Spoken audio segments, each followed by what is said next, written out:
আসসালামু আলাইকুম। আমাদের হচ্ছে মাইক্রোসফট ওয়ার্ডে অনেকের কমপ্লিট টেবিল ক্রিয়েট করতে একটু প্রবলেম হয়। আমরা অনেকে টেবিল ক্রিয়েট করতে পারি, কিন্তু সেটা একদম কমপ্লিট করতে বা হচ্ছে অনেক টেবিলের মধ্যে অনেক কিছু আছে, সেগুলো সব কিছুই করতে পারি না। তো আমি একটা কমপ্লিট টেবিল কীভাবে ক্রিয়েট করতে হয় সেটা আজকে দেখাবো। আমাদের টেবিল ক্রিয়েট করার জন্য ফার্স্টে ইনসার্ট ট্যাবে যাইতে হবে। এখান থেকে টেবিল অপশন আছে, সেখানে যে আমরা হচ্ছে এখান থেকে নাম্বার অফ কলাম বা নাম্বার অফ রো এগুলো দিতে পারবো এইভাবে, অথবা ইনসার্ট টেবিলে যেও আমরা সেটা দিতে পারবো, নাম্বার অফ কলাম বা নাম্বার অফ রো কতগুলো সেটা। হ্যাঁ,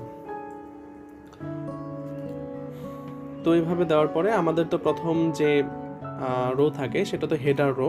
তো আমরা এখানে হেডার রো দিব, ধরে নিলাম এটা হচ্ছে সিরিয়াল নং। দেন এখানে কি থাকতে পারে, টাইটেল থাকতে পারে, দেন এখানে অন্য কিছু থাকতে পারে, XYZ কিছু একটা থাকবে ধরে নিলাম। হ্যাঁ, এখন আমাদের টেবিল সাইজ দেখা গেছে রো সাইজ বা এগুলো একটু ছোট বড় হতে পারে। এই কর্নারে ধরে আমরা এটাকে একটু বড় করে নিতে পারি।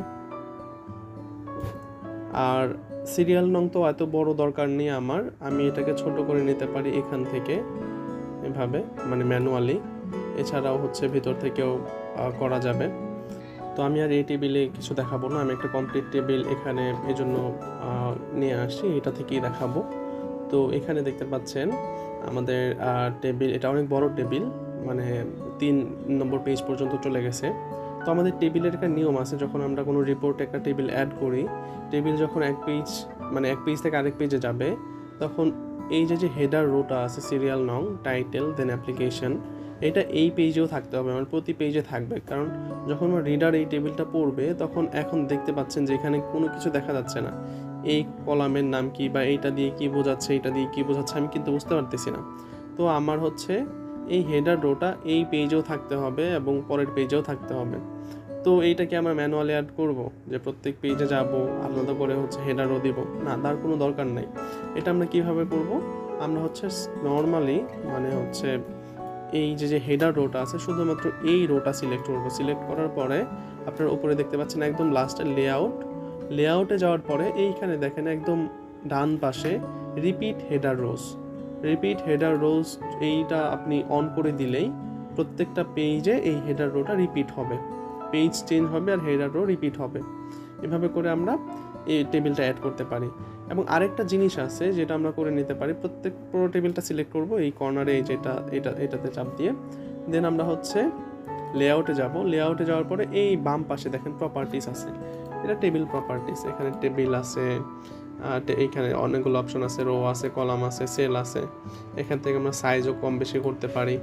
এবার এখানে একটা অপশন আছে দেখেন, allow row to break across pages. এটা যদি আমরা অন রাখি সেক্ষেত্রে হবে কি, দেখতে পাচ্ছেন এখানে 3 নম্বর রো যেটা আছে, হ্যাঁ, এইটা এক পেজ থেকে আরেক পেজে চলে গেছে, মানে 2 পেজে আছে। এটাও আমাদের একটু পড়তে প্রবলেম হয় অ্যাজ এ রিডার, যে আমার যে 3 নম্বর পয়েন্ট আছে, এখানে হচ্ছে আমি এই ডান পাশে এই প্যারাটা হচ্ছে এই পেজে কিছুটা আছে, আবার এই পেজেও চলে আসে। তো এইটা পড়তে সমস্যা হয়, অনেকে এটাকে হচ্ছে এরকম করে রাখতে চান যে এই 3 নম্বর পয়েন্টটা যে কোনো একটা পেজে থাকবে, 2 পেজে থাকবে না।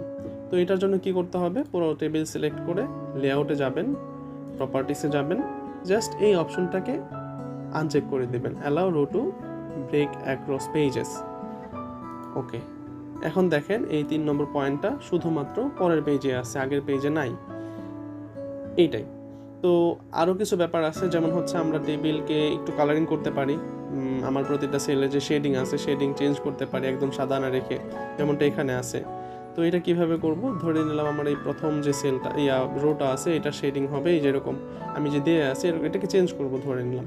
তো এইটার জন্য এই ডান পাশে যে ডিজাইনটা আছে, এই ডিজাইনে আসার পরে যেখানে শেডিং অপশন আছে, এই শেডিং অপশনে যাওয়ার পর আমি এখান থেকে যে কোনো একটা শেডিং দিয়ে দিতে পারি।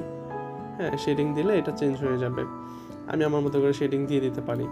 এরপরে হচ্ছে বাকিগুলোও সেম আসলে। দেখেন আমি কিন্তু শুধুমাত্র এইখানে হেডার রোটা চেঞ্জ করছি, পরেরগুলো কিন্তু অটোমেটিক্যালি চেঞ্জ হয়ে গেছে, কজ ওই সেম রোটাই আসলে প্রত্যেক পেজে রিপিট হচ্ছে।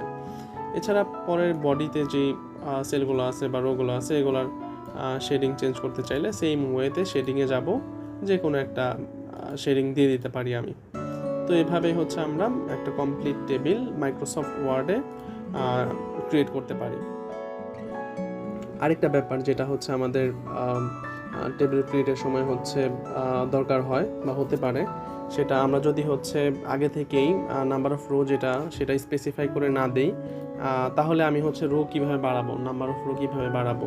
তো আমরা একদম লাস্ট সেলে এসে আমাদের যে কিবোর্ড আছে, কিবোর্ডের একদম বাম পাশে ট্যাব নামের একটা কি আছে, TAB ট্যাব, সেখানে আমি যদি ক্লিক করি তাহলে নিচের দিকে চলে যাবে, মানে সেল ওয়াইজও নিচের দিকে যাইতে থাকবে। এভাবে করে আমরা নাম্বার অফ রো বাড়াইতে পারি।